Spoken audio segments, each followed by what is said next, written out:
आपके साथ जसप्रीत कौर। आप देख रहे हैं देश का number 1 news channel news 18 India. आप सभी का हमारे ऊपर प्यार दिखाने के लिए बहुत बहुत शुक्रिया। इस वक्त मैं ईडी दफ्तर में मुंबई में मौजूद हूं। संजय राउत जिनकी गिरफ्तारी रात 12 बजे होती है, ये जो मेरे पीछे आप देखेंगे बिल्डिंग, यहीं पर संजय राउत इस वक्त मौजूद है।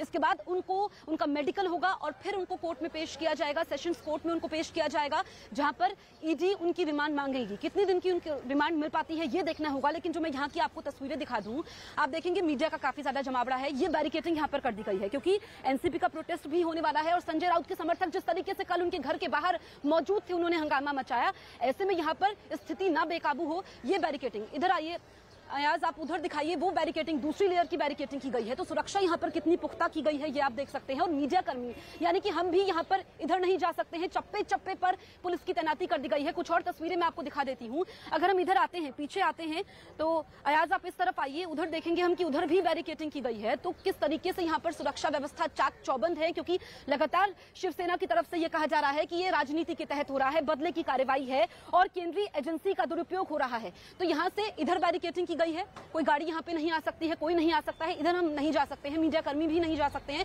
उस तरफ की तस्वीरें मैं आपको दिखा देती हूँ। उधर आप देखेंगे तो वहां पर भी ये बैरिकेडिंग कर दी गई है। पुलिस की वहां पर पुख्ता तैयारियां हैं, बड़ी बड़ी बसेस भी ली गई है कि अगर जरूरत पड़ती है तो हिरासत में भी यहाँ पर कार्यकर्ताओं को, उनके समर्थकों को रखा जाएगा। तो ईडी का शिकंजा पूरी तरीके से संजय राउत पर कस चुका है। आज ईडी को कितने दिन की रिमांड मिलती है ये देखना होगा। इस वक्त की बड़ी खबर हम आपको बता रहे हैं कि आज पेशी होगी कोर्ट में, जहां पर ईडी संजय राउत की रिमांड मांगेगी। कल रात को 12 बजे संजय राउत की गिरफ्तारी होती है। यहीं पर ईडी दफ्तर में लगभग 7 घंटे उनसे पूछताछ होती है। संजय राउत पर यह आरोप है कि वो जांच में सहयोग नहीं कर रहे हैं। जो पूरा ये पतरा चौल घोटाला है, 2020 में संजय राउत का नाम सामने आता है। उसके बाद उनको लगातार समन्स दिए गए। संजय राउत के वकील की तरफ से कहा गया कि दिल्ली में सेशन चल रहा है, इसलिए वो पेश नहीं हो सकते हैं। ऐसे में उनको 1 हफ्ते का समय दिया जाए, अगस्त के पहले हफ्ते के बाद पेशी होगी। लेकिन कल जिस तरीके से सियासी तस्वीर भी निकल करके सामने आती है, जो पूरा सियासी ड्रामा होता है, बयानबाजी सामने आती है एक एक करके और फिर उनके समर्थक इकट्ठा होते हैं। ऐसे में बीजेपी की तरफ से ये कहा गया कि ये तो कानूनी प्रक्रिया है, ये कानून के तहत हो रहा है। और ये हम आपको तस्वीर एक बार फिर से दिखा देते हैं। यहाँ आप तस्वीरें दिखाइए कि किस तरीके से यहाँ पर ये पूरा माहौल बना हुआ है। यहाँ पर सुरक्षा काफी ज्यादा चाक चौबंद है और किसी को भी अंदर जाने की अनुमति नहीं दी गई है। तो ये पूरा घोटाला क्या है, किस तरीके से इसमें संजय राउत का नाम उजागर हुआ है, एक रिपोर्ट के जरिए हम समझने की कोशिश करते हैं। दिन भर की पूछताछ के बाद आखिरकार आधी रात को संजय राउत को गिरफ्तार कर लिया गया। ईडी संजय राउत को दोपहर बाद पीएमएलए कोर्ट में पेश करेगी और उनकी हिरासत की मांग करेगी। देर रात करीब 12:30 बजे संजय राउत के भाई ईडी दफ्तर पहुंचे और बाहर आकर मीडिया को राउत की गिरफ्तारी की जानकारी दी। लेकिन जो फ्रेम बनाई है, पूरी फ्रेम बोगस है, किसी का भी संबंध संजय राउत से नहीं है। संजय राउत के भाई ने उनके घर से मिले 11.5 लाख रुपए को लेकर भी सफाई दी और उस पैसे को पार्टी का पैसा बताया। जब राउत साहब और सब पूरे पार्टी के लोग अयोध्या गए थे, उनकी वो बैलेंस थी, उसके अंदर जब 10 लाख लिया, उसके अंदर एकनाथ शिंदे अयोध्या ऐसा नाम भी लिखा हुआ है। मीन्स ये पैसा पार्टी का है, एकनाथ शिंदे ने दिया हुआ पैसा है। इससे पहले ईडी की टीम रविवार सुबह सुबह संजय राउत के घर पहुंची और करीब 9 घंटे छानबीन के बाद शाम 4 बजे उन्हें हिरासत में ले लिया गया था, जिसके बाद उन्हें ईडी दफ्तर ले जाया गया। वहां उन्होंने मीडिया से बात भी की और कहा कि ये महाराष्ट्र को झुकाने की कोशिश है। ये सिर्फ महाराष्ट्र को कमजोर करने के लिए, शिवसेना को कमजोर करने के लिए, लेकिन शिवसेना कमजोर नहीं होगी, महाराष्ट्र कमजोर नहीं होगा। दूसरी बात, संजय राउत झुकेगा नहीं, न पार्टी छोड़ेगा, न शिवसेना छोड़ेगा। संजय राउत जब ईडी दफ्तर के लिए निकल रहे थे तब उनकी मां ने उनकी आरती उतारी। इसके बाद राउत ने उनके पैर छूकर आशीर्वाद लिया और उन्हें गले भी लगाया। ईडी दफ्तर के लिए राउत अपनी गाड़ी से निकले थे। इस दौरान उन्होंने सनरूफ से बाहर निकलकर हाथ हिलाते हुए और गमछा लहराते हुए अपने समर्थकों का अभिवादन भी किया।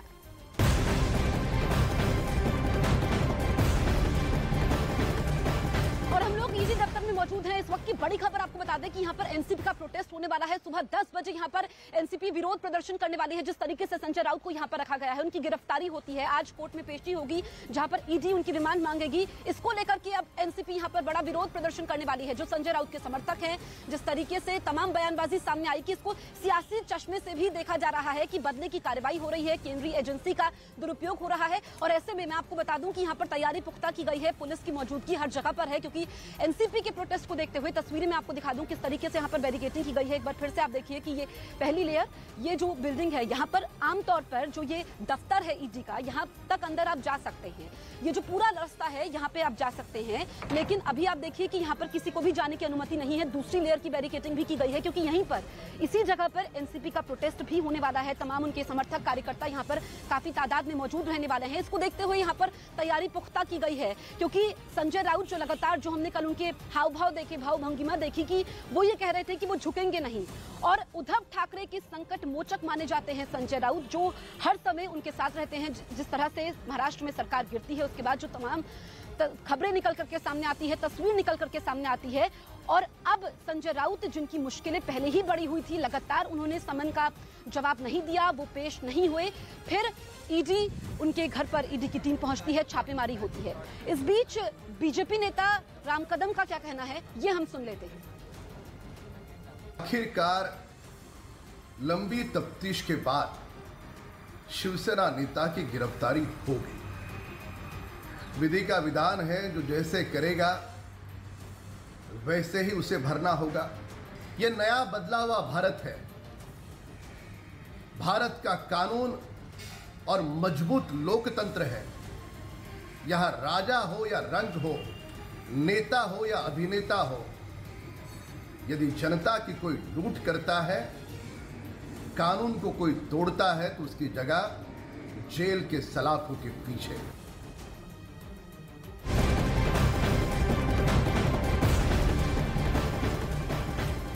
इस बीच बड़ी खबर आपको बता दें, संजय राउत ने ईडी से अपनी दवाइयों की मांग की है। संजय राउत ने कहा कि उनको दिल की बीमारी है, कुछ महीने पहले ही उनको सीने में स्टेन पड़े हैं, ऐसे में उनको दवाइयों की जरूरत है। तो यहाँ पर संजय राउत, कल हमने तस्वीरें देखी जब वो घर से निकले तो पूजा आरती की गई उनकी मां की तरफ से, उन्होंने अपनी मां का आशीर्वाद भी लिया और अब उन्होंने दवाइयों की मांग की है। वो कह रहे हैं कि उनको दिल की बीमारी है, उनको स्टेन पड़े हैं, ऐसे में उनको दवाइयों की सख्त जरूरत है। आज ही उनका मेडिकल होगा, जो समय बताया गया है, अब से कुछ देर बाद 15 मिनट बाद संजय राउत यहाँ से निकलेंगे, मेडिकल के लिए निकलेंगे जेजे अस्पताल में, वहां पर उनको मेडिकल होगा। उसके बाद जब रिपोर्ट आएगी तो फिर उसके बाद उनकी कोर्ट में पेशी होगी, जहां पर ईडी उनकी रिमांड मांगेगी।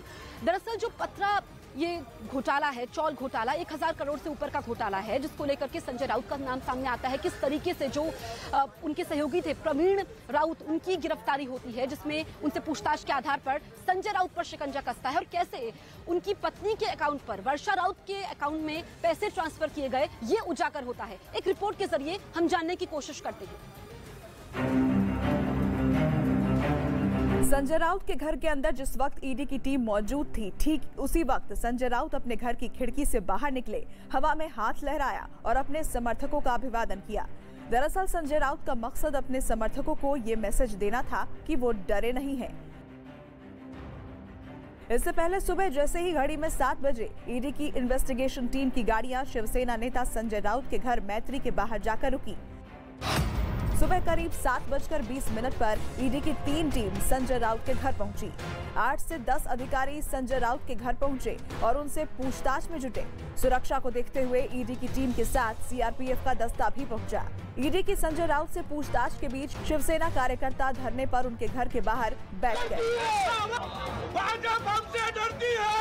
संजय राउत ने भी ईडी की रेड पर ट्वीट किया। उन्होंने लिखा, झूठी कार्रवाई, झूठे सबूत, मैं शिवसेना नहीं छोड़ूंगा, मर भी जाऊं तो समर्पण नहीं करूंगा, जय महाराष्ट्र। ईडी ने कई बार संजय राउत को समन्स जारी किए थे, लेकिन वो ईडी के सामने पेश नहीं हुए और फिर ईडी को खुद ही संजय राउत के घर जाना पड़ा।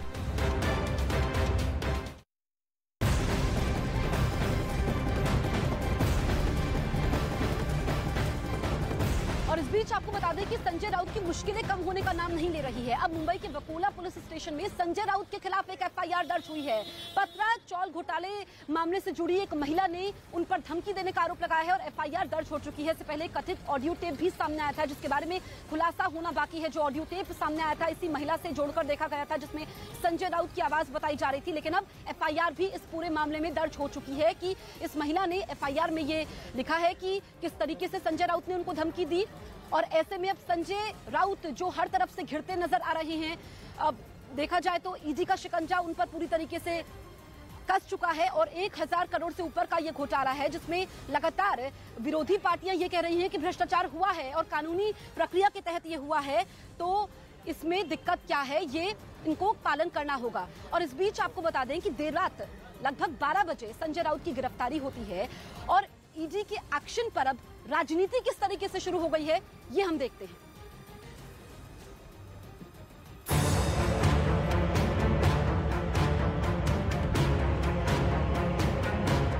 संजय राउत के मैत्री बंगले पर ईडी की टीम ने छापेमारी की क्योंकि संजय राउत जांच में सहयोग नहीं कर रहे थे। सबसे पहले पात्रा चौल जमीन घोटाले में संजय राउत को 28 जून को ईडी ने तलब किया था, लेकिन वो नहीं पहुंचे। लेकिन गिरफ्तारी की नौबत आई तो संजय राउत 1 जुलाई को ईडी के सामने पेश हुए।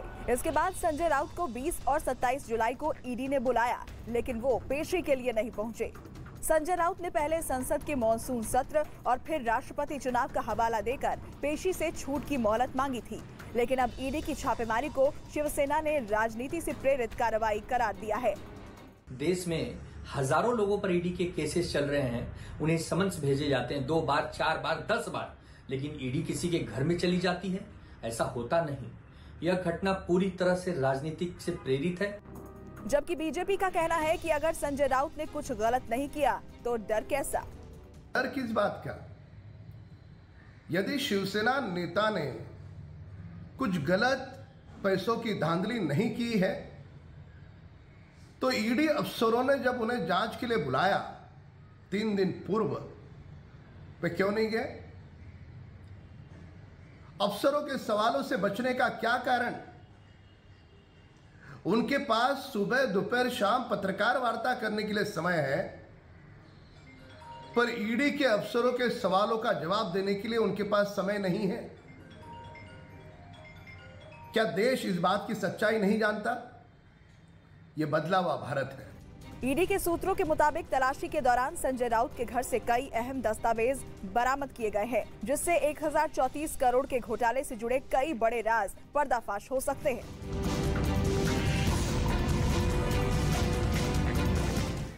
बताया गया कि ईडी ने संजय राउत से उनके घर पर पहली मंजिल पर पूछताछ की और इस बीच ईडी के 10 अधिकारी उनके घर में तलाशी में जुटे रहे। जानकारी ये भी मिली कि उनके घर मैत्री में उनके परिवार के लोगों को दूसरे फ्लोर पर रखा गया था। महाराष्ट्र में कैसे 1034 करोड़ का घोटाला हुआ और उसमें संजय राउत का नाम सामने आया, इसे समझना भी जरूरी है। साल 2007 में Maharashtra housing and area development authority यानी माडा की तरफ से गुरु आशीष कंस्ट्रक्शन कंपनी को पात्रा चौल को पुनर्विकसित करने का काम मिला। इसके तहत मुंबई के गोरेगांव में 47 एकड़ में पात्रा चौल में 672 किराएदारों के घरों को विकसित करना था। आरोप है कि गुरु आशीष कंस्ट्रक्शन कंपनी ने माडा को गुमराह किया और जमीन 9 बिल्डरों को करीब 901 करोड़ 79 लाख रुपए में बेच दी। आरोप तो ये भी है कि बाद में गुरु आशीष कंस्ट्रक्शन कंपनी ने मीडोज के नाम से एक प्रोजेक्ट शुरू किया और घर खरीदारों से 138 करोड़ रुपए जुटाए। जांच में सामने आया कि कंस्ट्रक्शन कंपनी ने गैर कानूनी तरीके से करीब 1034 करोड़ रुपए से ज्यादा की कमाई की। आगे चलकर उसने गैर कानूनी तरीके से ही इस रकम को अपने सहयोगियों को ट्रांसफर कर दिया और इसके बाद संजय राउत और उनकी पत्नी वर्षा का नाम इस लैंड स्कैम में आया। जिस तरीके से ईडी ने संजय राउत के घर पर दबिश दी और इस मामले में उनकी पत्नी और दोस्तों के नाम सामने आ रहे हैं। ईडी के मुताबिक आपको बता दें, Guru Ashish construction private limited company housing development and infrastructure limited यानी HDIL की सिस्टर कंपनी है। जांच में ये सामने आया कि HDIL ने करीब 100 करोड़ रुपए प्रवीण राउत के खाते में जमा कराए हैं। प्रवीण राउत को संजय राउत का दोस्त माना जाता है। आरोप है कि साल 2010 में प्रवीण राउत की पत्नी माधुरी ने संजय राउत की पत्नी वर्षा राउत के खाते में 83 लाख रुपए ट्रांसफर किए थे और इस पैसे से वर्षा राउत ने दादर में एक फ्लैट खरीदा था। ईडी की जब जांच शुरू हुई तो वर्षा राउत ने 55 लाख रुपए वापस माधुरी के खाते में जमा कराए।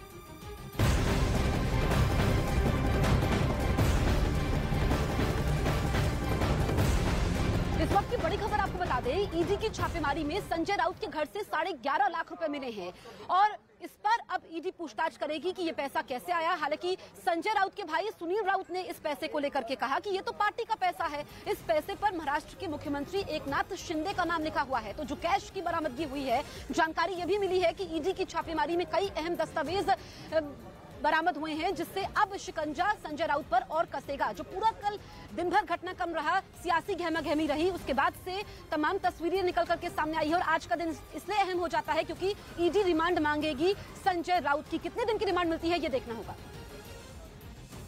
जब राउत साहब और सब पूरे पार्टी के लोग अयोध्या गए थे, उनकी वो बैलेंस थी, उसके अंदर जब 10 लाख लिया, उसके अंदर एकनाथ शिंदे अयोध्या ऐसा नाम भी लिखा हुआ है। मीन्स ये पैसा पार्टी का है, एकनाथ शिंदे ने दिया हुआ पैसा है।